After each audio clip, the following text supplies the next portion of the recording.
Welcome to Sociology Vibes, where we simplify challenging ideas into easy to understand insights. Today, our focus is on the sociological explanation of segregation, one of the key concepts that reflect race and ethnic relations in the United States, or what we call intergroup relations. In sociology, when we talk about intergroup relations, we're talking about how racial and ethnic groups relate to one another, both historically and in contemporary society, with an emphasis on patterns of power, privilege, and social status. The term intergroup relations can sound neutral, but in reality, most of these patterns involve a power imbalance, where a dominant group controls, marginalizes, or exploits a minority group.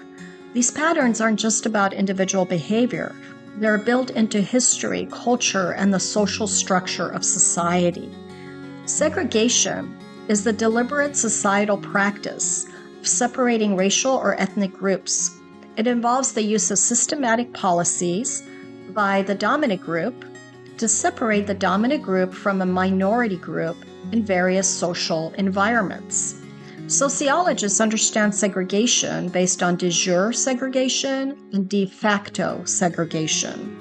De jure segregation means by law, and this existed in the U.S. for many decades after the Civil War.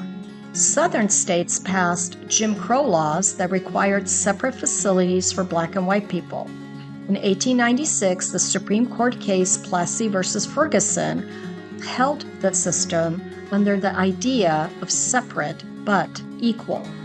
A global example of de jure segregation was apartheid in South Africa, a legal system that lasted from 1948 to the early 1990s.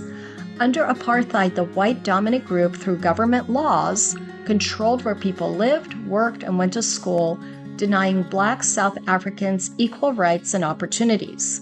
While apartheid officially ended, its social and economic effects are still visible today. The Jim Crow laws in the United States legally enforced racial segregation in almost every part of daily life in the American South, from schools, housing, and transportation to restaurants, parks, hospitals, and even cemeteries. These laws created a racial hierarchy that kept Black Americans politically powerless, economically limited, and socially separated from whites.